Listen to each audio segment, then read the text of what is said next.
So basically, I would just cover that what are the systemic emergencies, and also I will be talking briefly about some of the ophthalmic complications also that is occurring in an ophthalmic setup, which might require anesthetist intervention.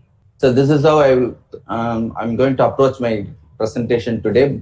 I will be talking briefly about adverse drug reactions that are occurring in an ophthalmic setup, systemic emergencies, and complications that require anesthesiologist intervention. So before going to the adverse drug reaction, remember there are WHO classification which states there are 5 types of adverse drug reaction. Very easy to remember: A, B, C, D, E. A stands for augmented, that is, it is dose dependent. That is, more the dose of the drug you give, more will be the effect. That is called as augmented reaction. Bizarre is the one dose independent. Even if a small, say 0.2 ml, 0.3 ml of the drug is given, patients will have reaction. That is called as allergic reaction. C, D, E is nothing but C stands for chronic, that is long-term exposure of the drug.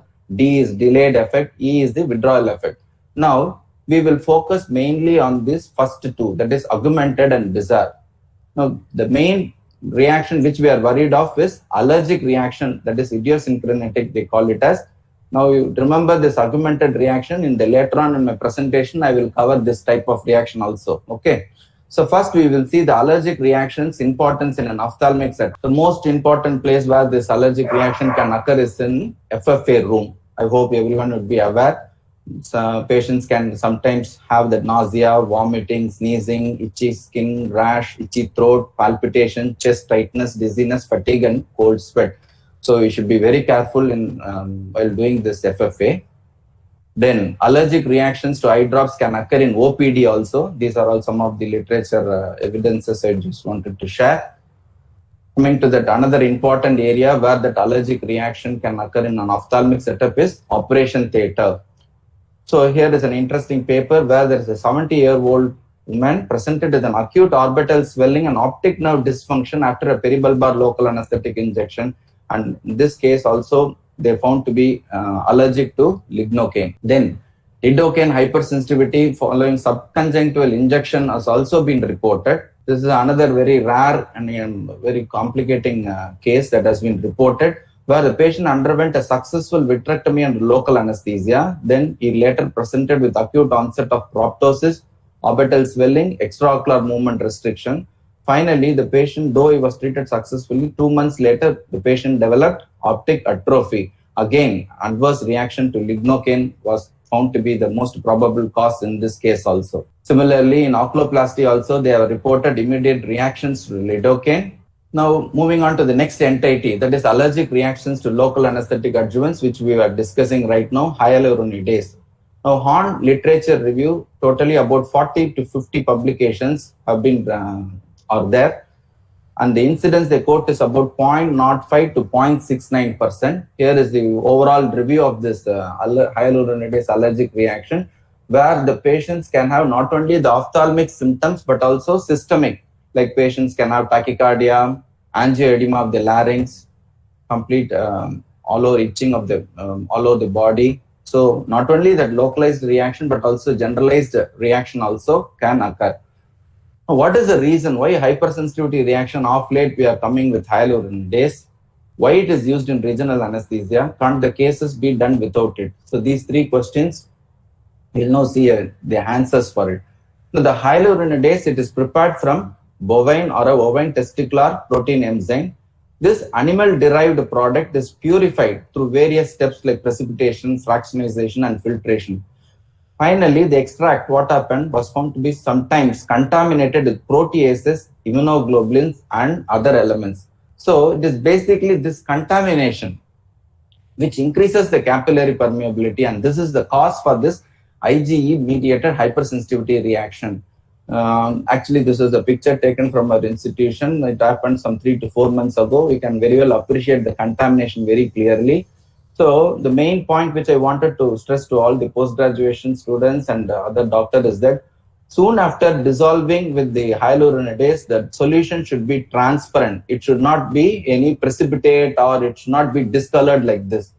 If it is so, you should not inject that hyaluronidase to the patient. That is very, very important. You immediately start recalling all the batches of this drug. then you send it to the microbiology for any culture growth. Okay, that is very, very important. So always look for any discoloration or precipitation as soon as you mix that hyaluronidase powder. Okay, why this is hyaluronidase is used? It is an enzyme which degrades hyaluron. Hyaluron is nothing but a glycosaminoglycan that is found in the extracellular matrix of the connective tissue. It serves as an interstitial barrier. Now, when this hyaluron is broken down, what happens? Transient increase in the permeability of the connective tissue occurs. Thereby, it helps to increase the dispersion of the anesthetic agent and hastens the onset of action. I think this most of us will tend to agree and know. But still, hyaluronidase has some more interesting uses also. There are literature evidences which clearly shows that on use of hyaluronidase following local anesthetic injection, the intraocular pressure tends to be not increased too much. It is increased, rise is much smaller. And also vitreous bulge is also lesser. There is lesser distortion of the surgical site. Apart from this, one more interesting observation is that there is decreased incidence of postoperative strabismus. Here one interesting literature evidences which shows that cluster of strabismus have been reported after anesthesia without hyaluronidase. This was reported in 2000. What happened actually in the year 2000? There was a complete shortage of hyaluronidase all over the globe. So they were just like that using the local anesthetics without hyaluronidase. But coincidentally, they found that a lot of strabismus cases have been reported from a single institute. Then only retrospectively, they found that they have not used hyaluronidase. So the reason is that this hyaluronidase, it has a potential for limiting the local anesthetic myotoxicity because it helps to spread the local anesthetic around the extraocular muscles. Okay, and also in some studies that inclusion of hyaluronidase found to increase the globe and lid echinacea also. So it has multiple uses, and that is the reason why hyaluronidase has still find its place in use in ophthalmic regional anesthesia. Now, actually, that intradermal test, this is how we perform at our institution. So we actually, to rule out that cetavelon also, we give a patch test in that yellow color one. Then with that hyaluronidase, separately we give lignocaine and bupivacaine if their mixture is administered. So separately in one forearm we give, and here we can appreciate that slight induration and redness with the hyalase also. Now moving on to the next, briefly I just wanted to cover anaphylaxis. That is also important because in some patients what happens, instead of this localized reactions, they might have this anaphylaxis reaction also. What is anaphylaxis? Here the patients can end up in a severe respiratory distress, that is stridor.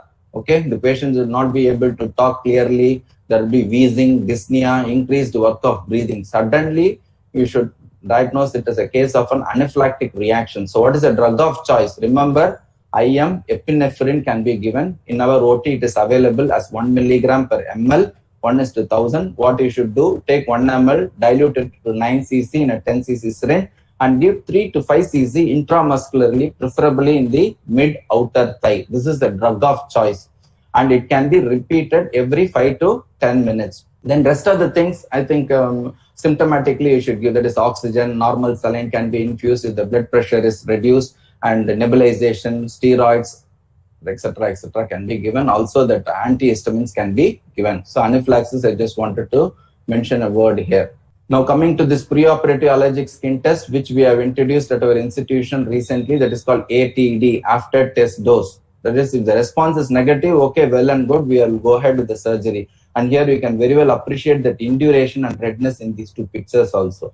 Suppose if the response is positive, then what will you do? We should perform the control on the opposite forearm, 3 intradermal injection, one with lignocard, hyalase and ropivacaine. I will tell you the mechanism why it is being introduced. See, lignocaine as such contains lignocaine and the preservative methylparaben. Please remember, in most of the times that allergic reaction occurs due to lignocaine is mainly due to the preservative, that is the methylparaben. Okay, that is the main culprit which causes this allergic reaction. Whereas in lignocard, that is also available in all our OTs, it contains only lignocaine molecule. It does not contain any preservative.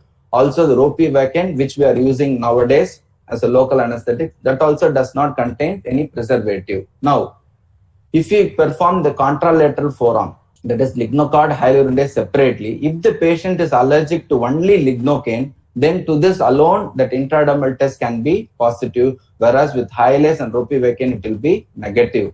Suppose if the patient is allergic to hyaluronidase, then what will happen for lignocord and ropivacaine? It won't be any reaction. Suppose if the methylparaben is a culprit, then what would have happened? It would have been negative reaction for all these three. So that is the idea by which we kept all these three: lignocord, hyaluronidase, and ropivacaine. So we will rule out, and then we will go ahead with the surgery with this local anesthetics to which that reaction has not occurred. Okay. Now, as I was mentioning in the initial slides, that is augmented reaction. I hope you remember now. That is, more is the dose, sometimes reactions can occur.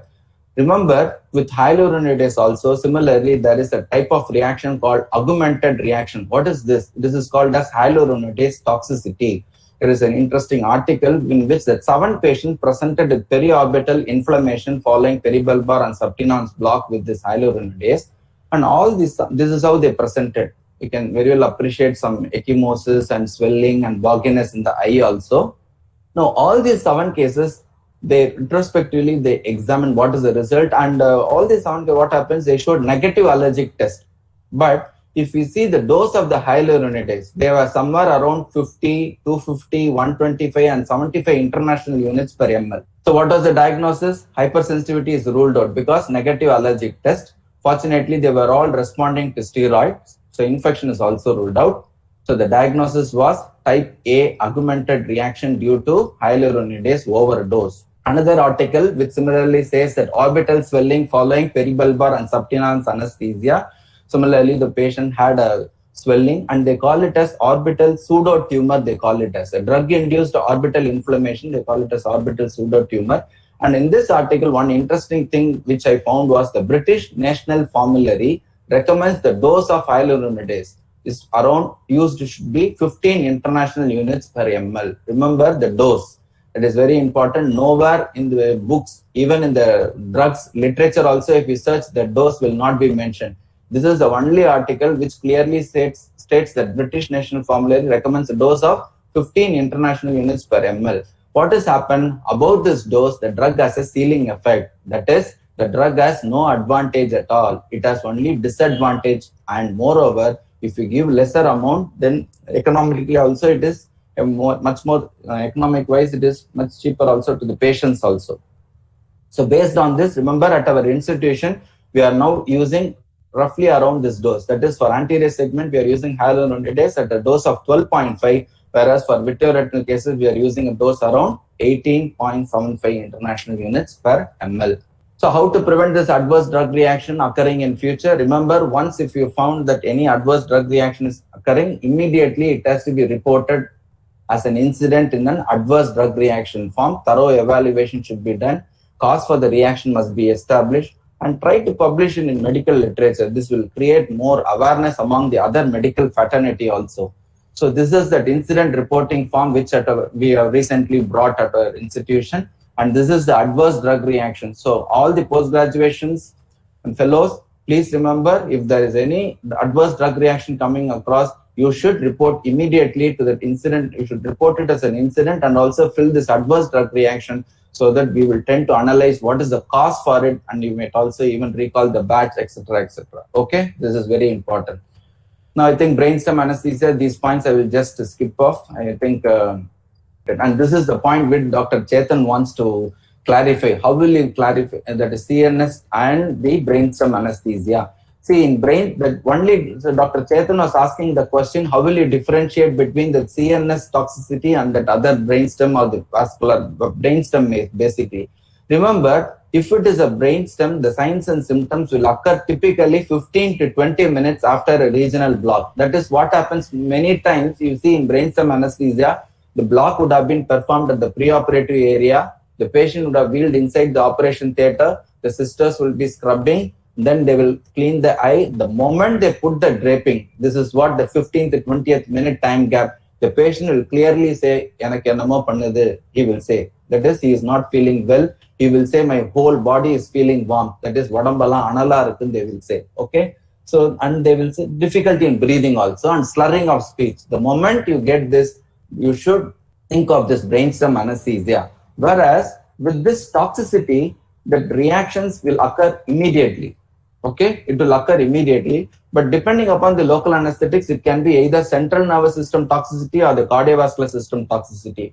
Central nervous system toxicity, mostly it occurs with the lignocaine. Cardiovascular toxicity mostly occurs with the bupivacaine. But fortunately, we have now started using ropivacaine, with which they say the systemic toxicity incidence is much, much lesser. Now, briefly, I will tell you what are the signs and symptoms. With central nervous system, initially there will be some excitatory phase because all the inhibitory neurons are blocked. So what will the patient say is, around the mouth there is some paresthesia, some tinnitus also will be there, convulsions, then finally the patient will go in for loss of consciousness and coma. Coming to the cardiovascular system, here we can see the patient initially will have hypertension, tachycardia, and finally they will go in for myocardial depression, hypotension, and shock. So I hope these points I don't want to cover. That is orbital hemorrhage. I just wanted to make sure how to differentiate between venous and arterial. Venous is slow in onset, arterial is rapid in onset. Okay, venous most of the times it settles, whereas arterial sometimes, many times it won't be settled.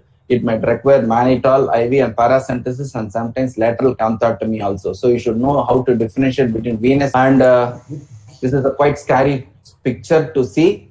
That is, these are all the peribulbar, retrobulbar hemorrhage that is occurred owing to superomedial injection. This is the reason why I many times, especially at the orientation class, I used to stress the postgraduate students not to perform the superomedial injection. You can very well appreciate the needle prick in all these cases.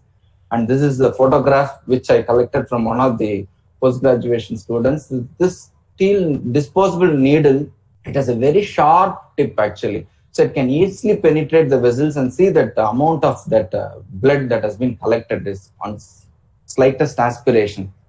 So my advice would be avoid superomedial injection as far as possible. Try to use that steel needle which has a blunt tip. So I just wanted to cover this penetration and perforation also. So any idea what is the difference between penetration and perforation, postgraduates? What is the difference? Are they same or is that any difference? Penetration, perforation. The penetration will have just entry wound and perforation would have entry and an exit. Yeah, which is more dangerous, penetration or perforation?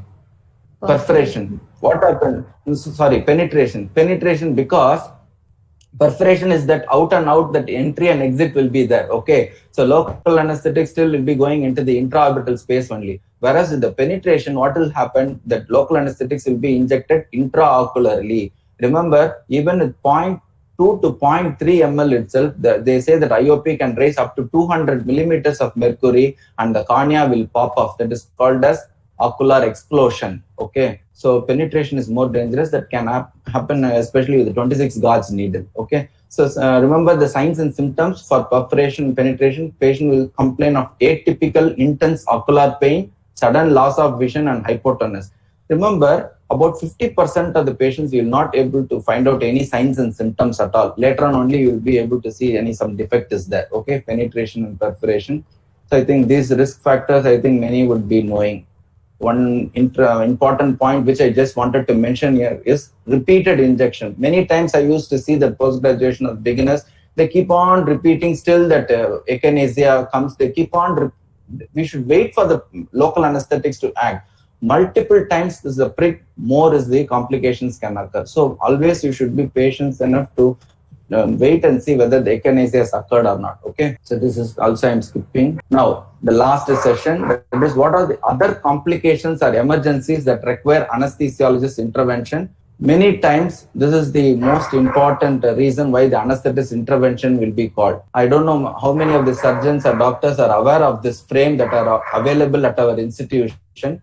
This was a true incident happened to this to this female.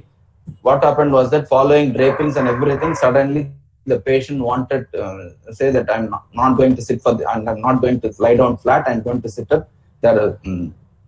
I can't cooperate. That is the thing she was saying. Then we reassured the patient, we sedated, and this is the frame, the claustrophobic frame. It is available in MBOT. The advantage is that it completely lifts the drapes nicely away from the patient's face. As you can see, you can very well appreciate the patient's face clearly. And with the same patient, 10 minutes later, we can appreciate that surgeon is operating very smoothly. So this is one of the advantages of this claustrophobic frame. Similarly, you can see that plastic drape sticking onto the nostrils and it can hydrogenically, it can cause breathing difficulty. That is the reason why we have got this frame for cataract surgery.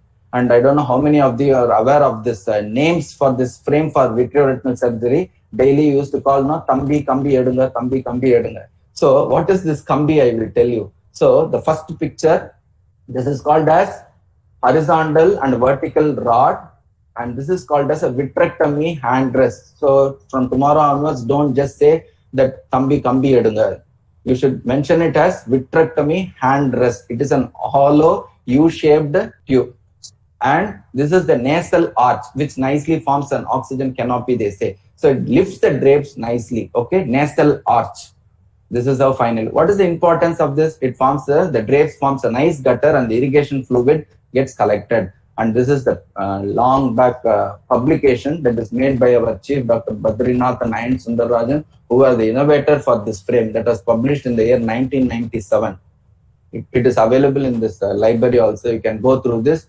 There are a lot of other intricate details which I don't want to cover in it. It will take a lot of time actually. So it is called as vitrectomy hand rest and oxygen canopy. Sometimes you will come across that obesity also. So this is morbid obesity patients. What will you do in these patients? You should preoperatively, you should counsel the patient, make the patient lie down flat. You teach them how they will do the drapings the next day. Sometimes you can ask the attender also to give to have a trial at his house also. Here you can see the attender is seeing and the anesthetist is teaching how will you do the draping. That is called trial of drapings. Okay, so this will make them mentally and morally prepared for the day of surgery also. Okay, and kyphoscoliosis, again, this is one of the problems with elderly. What you should do in these patients, you should make them lie down. You should count the number of pillows that is needed. This should be done before the day of surgery. Okay, that will be helpful. How many pillows is required beneath the knees or underneath the head, etc., etc. Here you can see that surgeon standing and the operating because the head end is elevated here. Now, another important entity which I wanted to cover in this class is sometimes, especially the cataract surgeon, you see that sudden upthrust or vitreous bulge will be there, especially during insertion of IOL or that incision is made, that contents are coming out. They will say sudden upthrust is there, do something, you have to give that sudden sedation or IV monitor. Now, what is the reason for the sudden upthrust or vitreous bulge? We will see. So for that, basically, you should understand what is the physiology. Here, a little bit I will say you.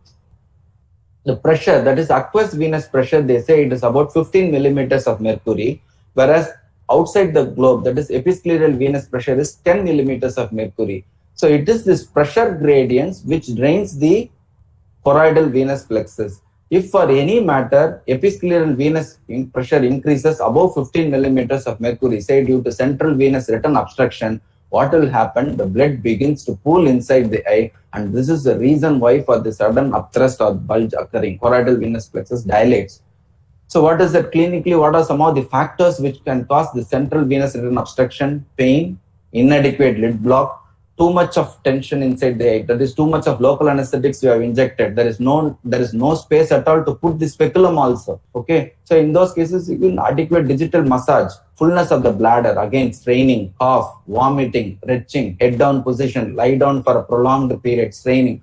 All these factors you should rule out. If there is any upthrust or intraocular pressure rise, apart from this, you'll try to give sedation. But the sedation, one difficult point is that anesthetists have is that difficult to access the patient's airway. As they can appreciate in this picture, we can't find out which is the head and which is the foot end here. And still, if it is a vitrectomy, we will be in the dark only. Okay, so we have to very carefully sedate these patients. And here we can appreciate the anxiety, especially in eye surgery. See this patient house. So they will be very anxious, especially if it is eye surgery, single-eyed patients. They will be throughout the anxiety phase only. So they should they need constant reassurance. Midazolam should be given. And nowadays we have started giving dexmedetomidine infusion also for oculoplasty and VR surgery cases. And another culprit is the dilatation drops. Remember, you should not instill too much of this dilatation drops. Keep on instilling. Okay. So soon after installing the dilatation drops, nasal punctal occlusion, lacrimal duct punctal occlusion should be given with the index finger. Either you can give or you can ask the attendant or the paramedics or the patient himself to occlude the duct. Okay, that is very important. That will reduce the systemic absorption of these drugs. Sometimes a patient can have hard of hearing also. So in the pre-anesthetic clinic, especially in JCOC, this is quite common. You should mention in the chart that patient is having hard of hearing. Otherwise, what will happen inside the operation theater? You will say, keep looking up, down, patient will be lying still mum. So mention that hard of hearing. Okay, it is mild or moderate grade, or patient uses hearing aid. That is very important, which helps us to communicate with the patient better inside the operation theater. Language barrier. This also again happens in JCOC. Sometimes patient will be Telugu speaking, we will be in a different language speaking. So always you try better to have one paramedics who knows that language very well, so that you can communicate with them. Involuntary movement sometimes can be there. If there is involuntary movement, you make a note of it, because some mild involuntary movements can be settled well with the sedation. Then another important point which many of the ophthalmologists also tend to ignore, that is retained visual sensation. Remember, even in regional blocks, these visual sensations can be retained, and it is more in topical anesthesia. What is the importance? It can provoke panic attacks. So if you are attempting cases in a topical anesthesia, you should counsel the patient that retained visual sensations will be there, and IV midazolam should be given. And there's a study long back that has been done where we found that IV midazolam definitely increases the patient satisfaction, especially if they are undergoing surgeries under topical anesthesia. Again, hypoglycemia sometimes can occur, again require anesthetist intervention here.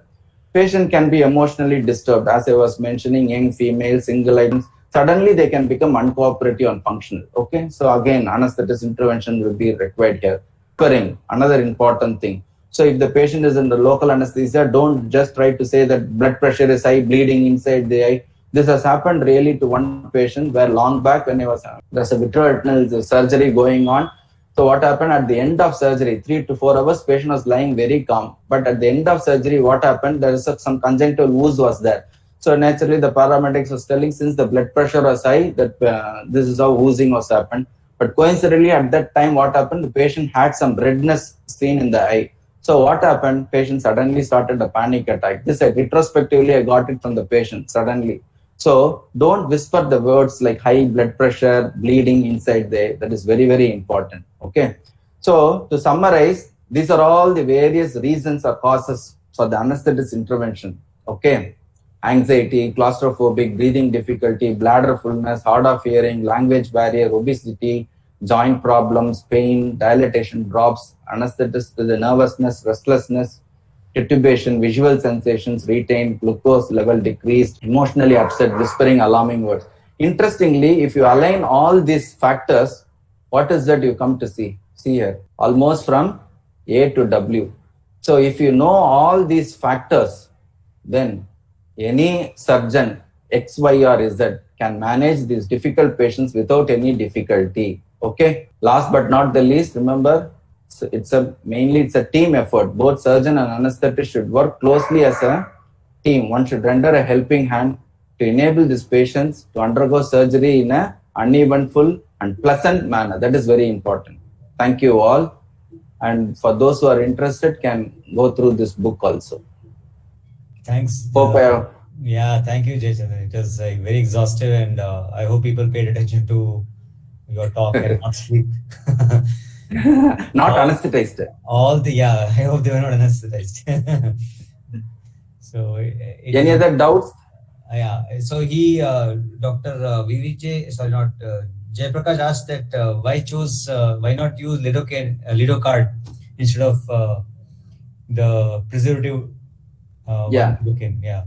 Is it possible? No. What is that? Why the preservative is added is that the solution can be kept stable for a longer period of time. Whereas with Xylocard, the moment you open, it has to be used immediately. So it cannot be used for the next or the subsequent or for the other cases because there is no preservative there. Okay, the solution is highly unstable there. Whereas with preservative, the solution is stable and it can be used for the throughout the day. That is why for the next patients we take the remaining local anesthetics, etc., and we give. So that is the reason why even in the non-ophthalmic cases also they give still that lignocaine with preservative only, because the solution remains stable. We can't use just one lignocaine for one patient. No. So 4 ml they mix, and again 4 ml for the next patients they keep the syringe there over there. No. Another thing is I would suggest everybody, if they're not already practicing, that after the block is given, please have a look at the fundus. So, which will give you an idea whether there is any untoward that has happened. Sometimes nobody realizes that. Only when you do the surgery or you see a different reflex from the eye, sometimes know that there is something going wrong. Like, for example, a perforation has occurred, penetration has occurred. So always after giving local anesthesia, just have a quick look at the fundus, look at what you saw before in the chart and what you're seeing now. There's no difference and there's no problem. And then proceed to go ahead and do the surgery. Dr. Vinita has a question. Please, madam.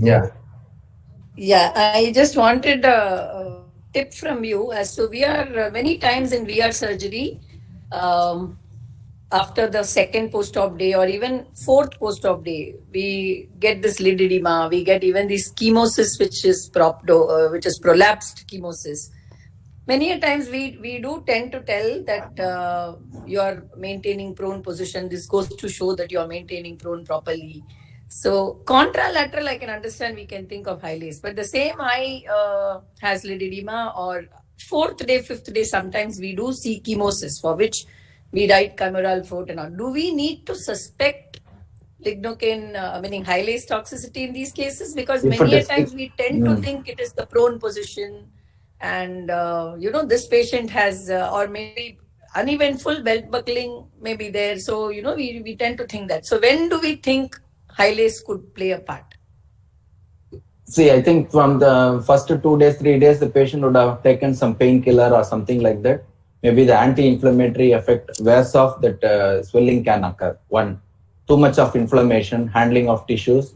Okay. So first 2 days, the patient might have been having some combiflan or something like that. Okay. So the third or fourth day, they might have. This is one possibility.